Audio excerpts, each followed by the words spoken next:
Yesus disunat dulu baru dia beriman. Tidak ada, Yesus nggak pernah disunat. Allahu Akbar. Bagaimana kau mau ajar saya bekas rektor? Kamu ini kan cuma dedengkotnya cuma kecil dalam gereja. Saya ini, kamu ini kan cuma dedengkotnya cuma kecimpring tikus dalam gereja. Saya ini yang baroja, saya yang komandannya dulu, yang tipu kalian. Bagaimana kalian tidak tahu? Jangankan kamu, pendetamu sudah datangkan ke sini. Saya sekarang sudah tidak punya Bible, tapi saya tahu isinya. Saya sekarang sudah tidak punya Bible, tapi saya tahu isinya. Salam saudara yang dikasihi Tuhan, salam damai sejahtera bagi kita semua. Jumpa lagi bersama saya di channel ini. Bagaimana kabarnya saudara? Doa dan harapan saya semuanya yang menyaksikan video ini dalam keadaan sehat-sehat ya. Ya saudara, cuplikan video di depan tadi adalah Ustadz Mualaf, yaitu Ustadz Yahya Waluni. Ustadz yang dibangga-banggakan oleh umat sebelah, yang membahas isi Alkitab dan menafsirnya sesuka hatinya di dalam masjid dan disaksikan langsung oleh jemaahnya. Nah, saudara, Ustadz ini bahas Yesus dalam masjid. Dan dia katakan Yesus itu disunat, bukan dibaptis. Padahal, yang sebenarnya, Yesus itu disunat dan juga dibaptis. Jadi dia hilangkan baptis, teman-teman. Ustadz, kayak nggak ada bahan ceramah aja loh. Ya kan? Ya. Jadi teman-teman, Ustadz ini mengaku-ngaku bahwa dia pernah jadi rektor dan jadi pendeta 16 tahun. Dan dia juga kuasai isi Alkitab. Ya. Kalau Anda kuasai isi Alkitab, kenapa menafsirnya secara sembarangan? Ya kan? Dan lebih parahnya lagi, saudara, dia katakan isi Alkitab itu palsu semua. Tapi di sisi lain, teman-teman, dia pakai ayat Alkitab untuk menguatkan statementnya dia. Ustadz ini aneh dan lucu, teman-teman. Yuk, teman-teman, kita simak saja dulu videonya yang ada berikut ini dan langsung direspon cerdas oleh saudara kita yang satu ini. Mari kita melihat video ini terlebih dahulu dan pastikan tekan tombol like dan tombol subscribe dan share video ini supaya menjadi berkat bagi banyak orang. Orang-orang pintar, orang-orang cerdas yang mendapatkan Islam dari ilmu pengetahuan. Laqad anzalna ayatin mubayyinatin wallahu yahdi may yas'u ila siratin mustaqim. Kata Allah, kami sudah menurunkan ayat-ayat yang memberi penjelasan.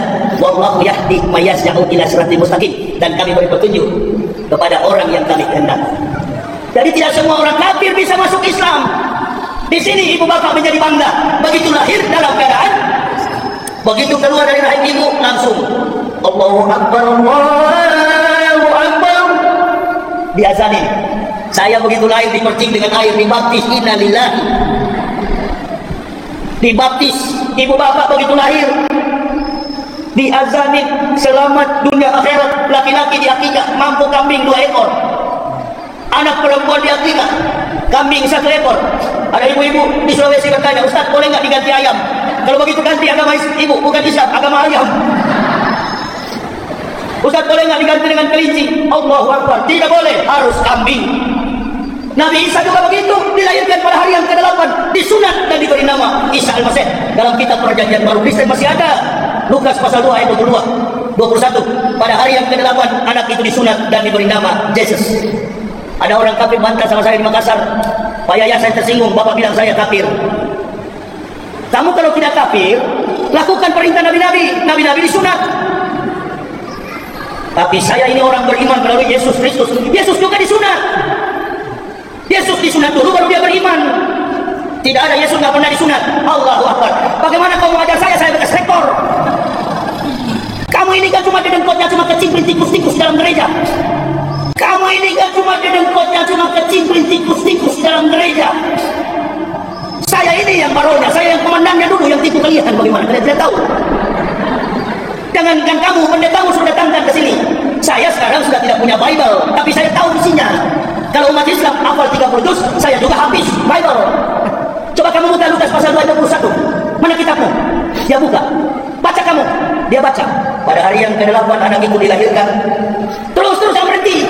Dia tengok saya, baca terus. Kamu ikhwan, pada hari yang ke-8 anak itu dilahirkan dan dia apa? Dia bilang disunat. Begitu dia sunat saya tampilin sekali dia. Dia apa? Dibaptis apa disunat? Dia bilang disunat. Nah begitu masih Islam kamu? Iya. Masa saya mau ngomong bohong? Saya ini pendeta 16 tahun di atas mimbar gereja yang menyampaikan, yang paling tahu semua cerita kisah daripada kepalsuan kitab suci Kristen. Saya yang paling tahu. Masa saya mau ngomong bohong? Saya ini pendeta 16 tahun di atas mimbar gereja yang menyampaikan, yang paling tahu semua cerita kisah daripada kepalsuan kitab suci Kristen. Saya yang paling tahu. Saya yang sembunyikan kurang lebih 16 tahun saya pendeta. Ini dokumennya. Palsu semua. Kristen, saya yang paling tahu. Palsu semua. Kristen, saya yang paling tahu. Saya yang sembunyikan kurang lebih 16 tahun saya pendeta. Ini dokumennya. Palsu semua. Ribuan ayat dalam kitab suci Kristen palsu, ayat-ayat yang kosong, ada angkanya tapi tidak ada kalimatnya. Dan saya katakan nabinya tidak sempat menulis lagi malaria tropika. Baik, salam Tuhan, itu videonya. Kita sudah mendengarkan apa yang disampaikan oleh Ustadz Yahya Waloni di cuplikan video tadi ya.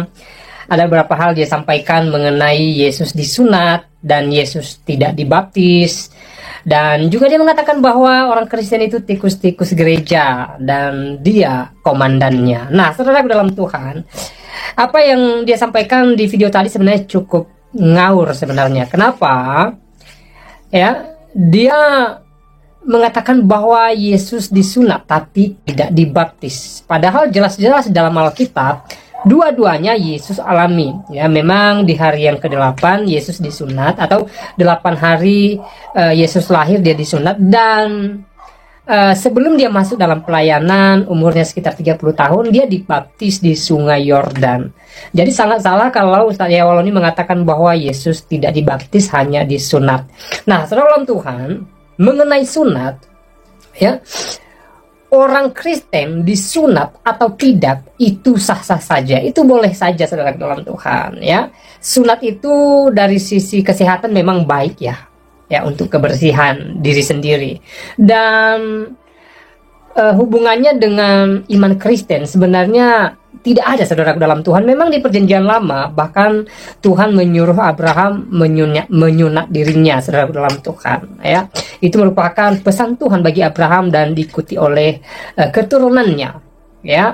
Namun saudara dalam Tuhan, Yesus datang ke dunia ini menggenapi itu ya, sehingga orang Kristen zaman sekarang ya tidak lagi lebih mementingkan sunat jasmaniah, tetapi lebih dari itu adalah sunat rohaniah. Artinya kalau kita menyunat diri kita atau badan jasmani silahkan saja, kalau tidak juga tidak masalah. Tetapi yang terpenting adalah sunat secara rohani, artinya bahwa hidup di dalam Tuhan yang menanggalkan manusia lama dan benar-benar taat di dalam Kristus saudara dalam Tuhan ya.